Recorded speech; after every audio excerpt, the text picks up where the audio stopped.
I rise in opposition to the bill HB 2012 for two reasons, generally and specifically: the lack of local control and the lack of fiscal responsibility.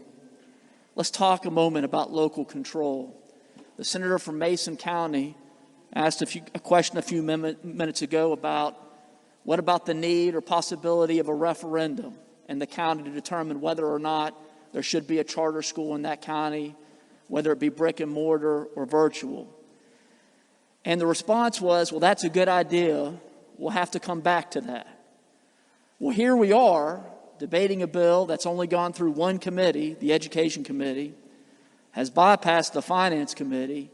This would be the opportunity to discuss the possibility of a referendum, of the people of that county to determine whether or not they should support a public charter school, either virtual or brick and mortar. What this bill, though, seeks to do is to add another layer of government called the West Virginia Professional Charter School Board that will be empowered to authorize a charter school potentially over the objection of the County Board of Education. Let that sink in a moment.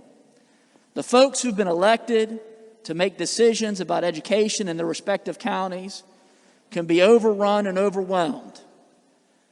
Their objection likely has nothing to do with the merit of a charter school, but probably has more to do about whether or not there's a sufficient student population to support another school. They're the ones that have to run and that usually have to raise excess levies in order to support those students. What this bill basically says to our county boards of education is, you don't know what you're doing. We're going to step on you, and we're going to put a school in if we believe it should be done. Again, where are my conservatives in the state of West Virginia? That argument should be made by a Democrat, yet that's what we're here talking about. The second aspect is fiscal responsibility. No one has rebutted the statements made by the senator from Harrison as far as the fiscal impact. I've not yet heard a good argument why his amendment in committee, which was passed in committee, was wrenched out of the bill. It was a reasonable step.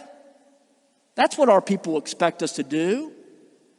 There may be disagreement on whether or not charter schools are the way to go for West Virginia, but at the very least, there was some reason in tapping the brakes and saying, okay, we're going to go down this road. Let's make sure it's the right one for West Virginia. Again, going to fiscal responsibility, as I understand it, this bill has no fiscal note. Yet when we were here 2 years ago debating the omnibus bill, I didn't go through Finance Committee, but at least it had a fiscal note of $130 million. At least we knew what we were talking about. At least we could actually answer the questions of reporters who reasonably have questions as to how much this is going to cost for West Virginia.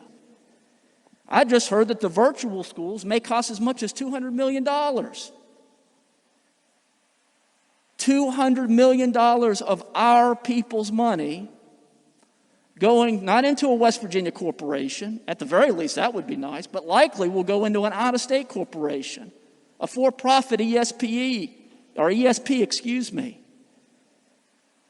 that will benefit those entities, but it will be another example of West Virginia's long history of public dollars going out of our state.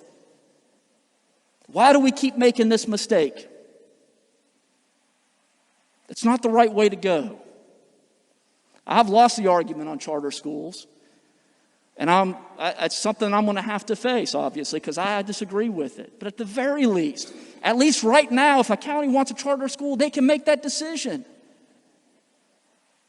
Let them make the decision. They're better prepared than we are. They know the ins and outs of their counties, the characteristics. I'm a no vote on this bill, Mr. President. Thank you.